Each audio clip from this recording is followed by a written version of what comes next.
Hello, QPR fans, players, TV, home and away. Deejay Ranger back in the place once again with another exclusive QPR fan interview with the one, the only Mr. Seann Walsh. How you doing, sir? I'm very well, thank you. How are you? Not too bad. How are you bearing up in these mad pandemic times we're having? Obviously, your work-wise must be all stopped, etc. and so forth, like many other people in the industry and stuff of acting and comedian. Yes. You know, that you do kind of thing. So what have you been doing in the set? Have you been doing this kind of stuff like on Zoom? I mean, to be honest with you, I would have enjoyed the lockdown if it wasn't for Zoom. Yeah. You know, people, do you want to jump on Zoom? All I want to do is lie down on my sofa. I quite enjoyed the pandemic, but you know, I mean, I'm still happy to be here talking to you. But I just think it you know, it's rather just we could have enjoyed this. Been on the sofa watching telly. Yeah, exactly. What everyone's complaining about. I mean, obviously, have you got any plans to do stuff for online viewing for people to watch your work and stuff, or have you been doing anything like that? Well, you know, when things go back to as it were normal, then I'll be back out and on tour, and got some bits and bobs coming up. But yeah, so I'm looking. I don't know. I'm not. You know, I'm looking forward to. I've got my girlfriend's jacket on, by the way. I'm sort of, to be honest with you, yes, I'm looking forward to going out and being on the road again and all of that. But I don't know why lockdown is affecting everyone. I'm very fortunate in this instance that I enjoy the series I watch. I like where I live, and I live, you know, staying with the girlfriend. So I don't know what the problem is. Do you know what? I clearly didn't have much of a life before the pandemic, because there's nothing I particularly miss, apart from, of course, going to see the R's at the actual ground. But I mean, I would say apart from that, okay, I'm fine. Okay, cool.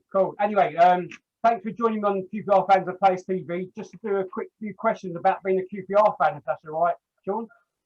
Of course. Thanks. Okay. How long have you supported for the QPR for?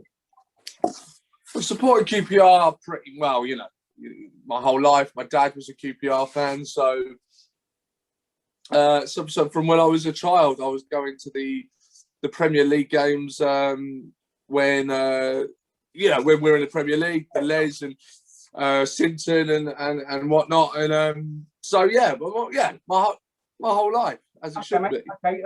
How far do you travel to get to Loftus Road, aka Kai and Prince, on a match day for the games that you do attend? I moved. I always say this, but it's true. Some people can't believe it, but I think QPR fans understand. As I moved to Shepherd's Bush so I could go to the games, so I could just walk to the games. You know, in my 20s, I drank a lot. You know, and as anyone in their 20s does, and I just loved the idea that I could wake up at 2 p.m. and just walk to the ground. Why not? Close vicinity in that to the ground. You know, easy to do. Not far away from home. You can get home quick unless you're going out for a drink or whatever after the game as well. Okay, mate. Yeah. Okay, for the games that you do attend in normal times and obviously, like, you know, when things are back to normal and pre-lockdowns and hopefully after, do you have any pre-match routines for home and away games that you attend?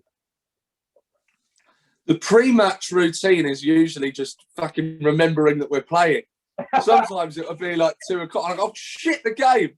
Yeah. And you know, like, I'd have to run like 2:45 and then run to the game. I'd say if I had a pre-match ritual, not really. I suppose it's not really a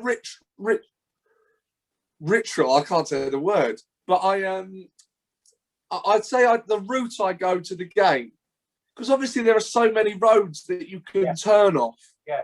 To get to the ground off the Uxbridge. So I always walk through Shepherd's Bush Market, and I always turn onto Loftus Road. Yeah. Okay. I mean, obviously, like, do you ever go down get anything to eat, or could you live so close to the ground? Did you go to any of the pubs beforehand to get a few drinks down your neck? Watching the I sometimes go and meet Clive and the gang from Loft for Words. Okay. Clive Whittingham, the brilliant journalist, friend of mine. So I sometimes meet them at the Crown. All right, cool. Yeah, that's quite a big QPR pub in itself, isn't it, the Crown? So yeah, big time. Yeah. Okay, mate, thanks for that. Can you remember your first QPR game you went to? It's I think the first. Well, I don't remember the one that the first memory I have. The one that's really stuck is we were playing Liverpool. Okay. And it was an evening match, and we won, and it was I mean, that's the one I can remember. Okay. Liverpool. I can't remember. I think it was in the Premier League. I don't think it was a cup game, but we won, and it was an evening game. Right. And it was the first time that I had celebrated. I remember I never had enough confidence. I was always too shy. Yeah. To celebrate. So I don't know if it was one of those games where we were drawing and perhaps went 2-1 up.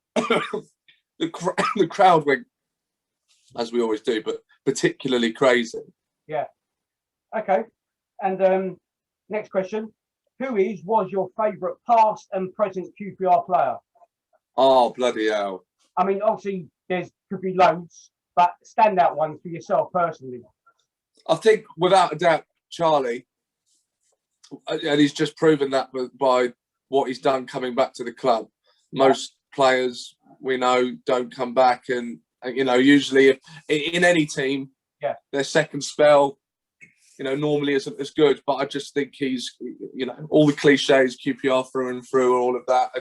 I just think he will go down as an absolute club legend. I think that when we had him back in the day, to get the amount of goals he did in that Premier League season in a team that was no good. Yeah. He was I think it was the second top English goal scorer behind Harry Kane. Harry Kane was playing for Spurs. Harry Kane was playing for a Champions League side, whereas Charlie was playing for a team that went on to get relegated. I just think the way that he just seems to always be there. You could have hoped with Charlie and your team, you could perhaps not create any chances for the 90 minutes.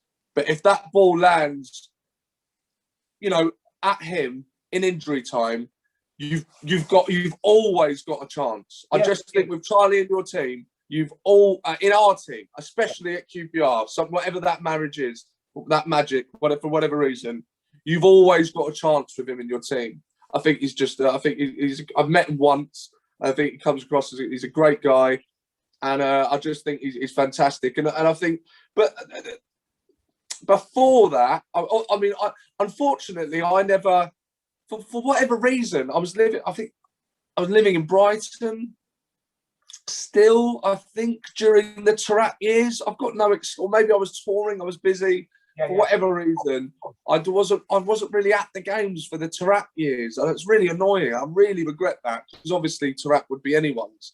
And then before that, I know I'm bagging on, but before that, I just think that I'm not going to name one in particular, but that group of players, Birch and Gallen and Cookie and Ainsworth and Furs, that group of players under Holloway, that will never, ever, ever be replicated ever again. That was such a special time in our club's history. All those players, as they, in every interview you ever hear them do, that they would, they'd run for a brick wall for each other. Roland's run for a brick wall for each other. I think that's just such an incredible, special group of players. Well, yeah. As you said, it was quite clear, special group of players. Sure, you're quite correct there. I mean, obviously, if you go back before that, then the likes of Stan Bowles, Rodney Marsh, Jerry Francis. You know what I mean? Obviously, depending on what age group people are in, then for the interviews that I've done, then everyone's got their own choice. But that band of players that you said, that was quite a tight-knit group that we had at that time, which is very correct in what you're saying. Will it ever be replicated again? I don't know. It'd be very tough. I don't think it will. I don't think you get that sort of that bond that seemed to come from them all being QPR fans I just can't see it, especially with the way that football tends to, you know, like you can't like English kids support Barcelona because they've been playing FIFA. Yeah. So I just can't, you know, I can't see it. From that group of players, you said, okay, some of them might not have been QPR fans, but from the time we won the championship with Clint Hill, Sean Derry, that was kind of similar because there was. Yeah, that's true. That's true. Within that group as well, when under Warnock, you know, with Tarat as well, obviously, even though he had these mad moments to rap, but on the pitch he done it for that one season with us. So it's Hill. By the way, I think Clint Hill as well. The way that relationship that he developed with the club and the fans, I would say Hill for me. I hope one day that Clint will manage the club. You know, absolutely. I hope that it works out for him and he manages to climb the ranks because Clint Hill. Yeah, the fans do seem to have an affection towards him as well in a big way because for the that photo where he's got the badge in his teeth. I mean, that was that front for the way. That is arousing. That could be on Pornhub. Yeah. Yeah, that was thrown for the way. I mean, the guy was giving it all game, that Brentford fan. And by all accounts, he got dealt with after the game. I heard that. I can't believe. Allegedly. I didn't know that sort of thing really went on. Well, allegedly, that's what happened. Allegedly, yeah. Allegedly, yes. Anyway, we'll move on from that. Yeah, I think we should. Okay. From your time of being a QPR fan, what's your most memorable moment supporting them? I mean, there may have been loads, but any standout ones, Sean?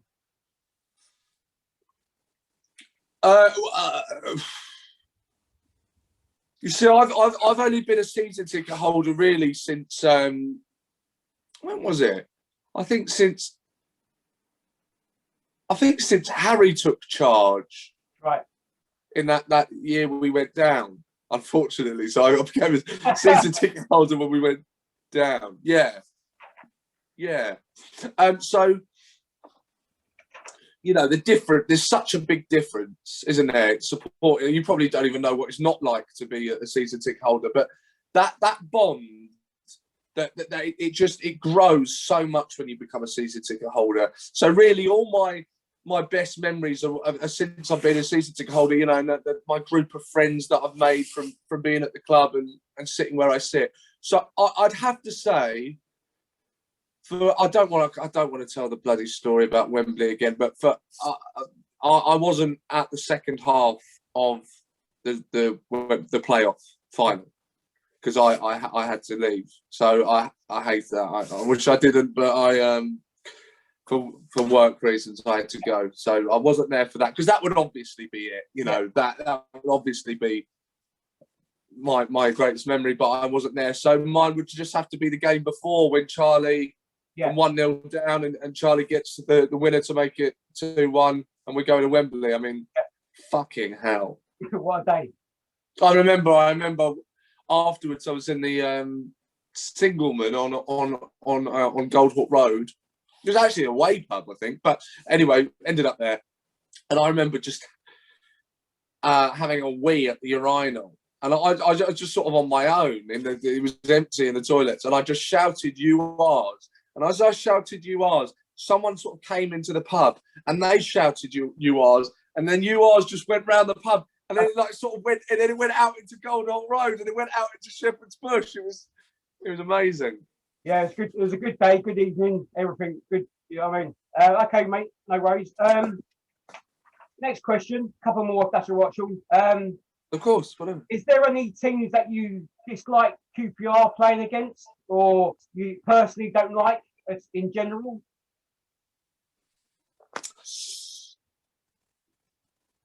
I mean, you know, obviously you've got your go-tos, you've got your Cardiffs, you've got your Chelseas, and I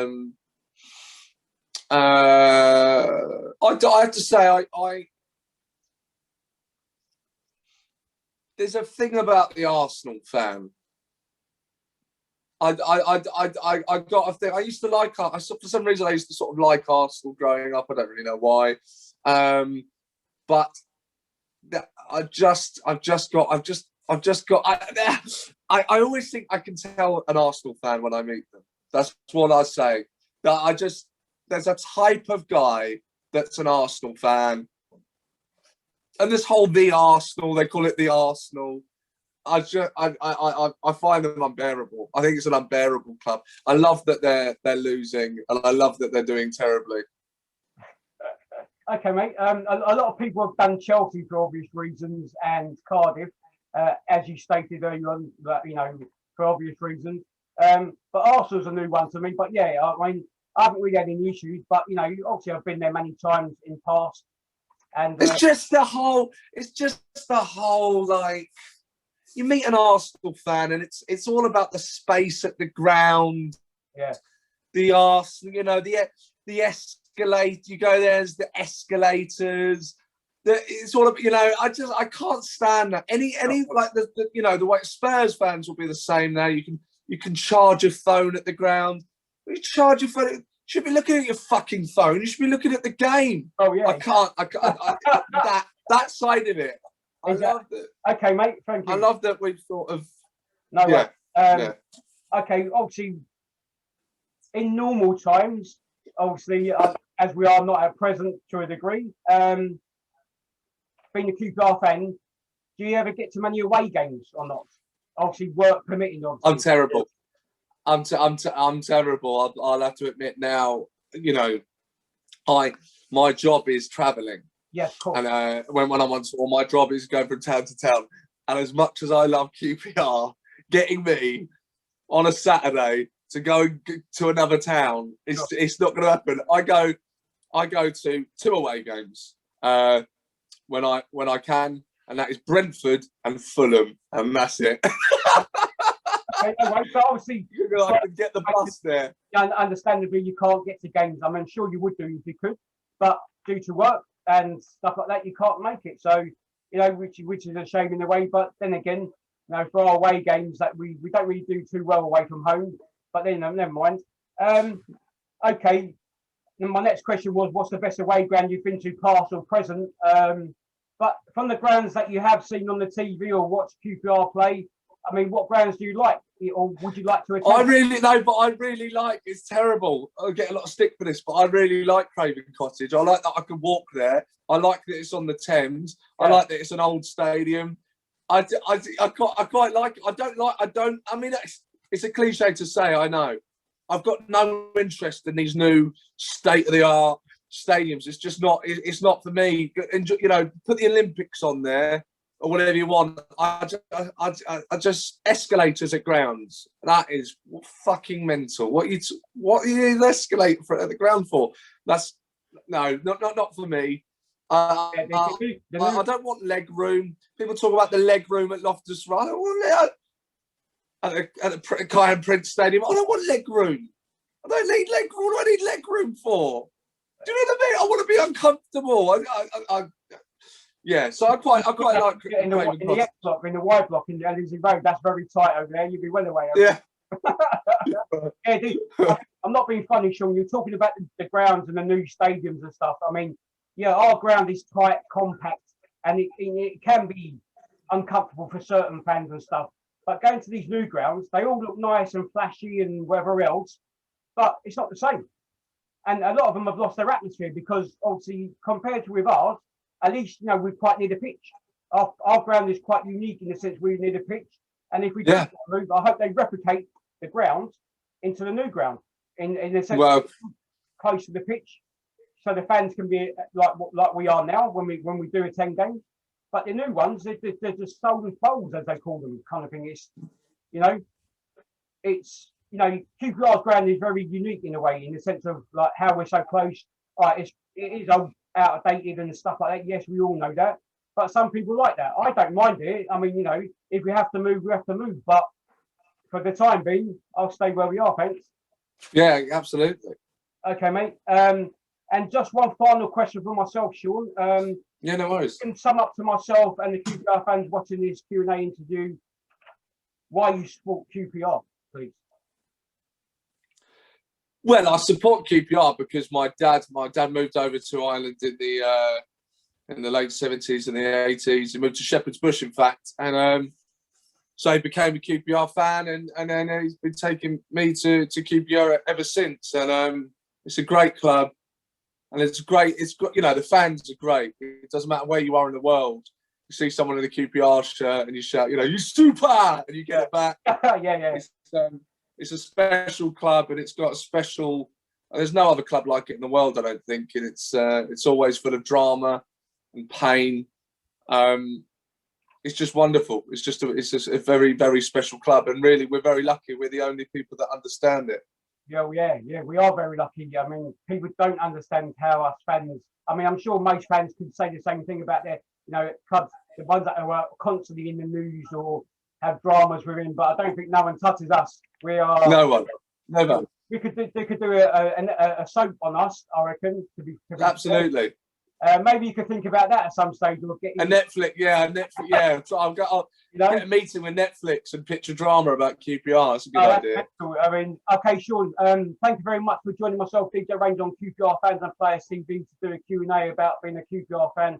That's it for myself, Deejay Ranger, with the one, the only Seann Walsh. Keep an eye out for him when things get back to normal, ladies and gents. Go check him out.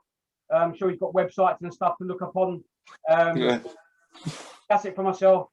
Deejay Ranger, Seann Walsh, we're out of here. Come on, you R'ss. You R'ss.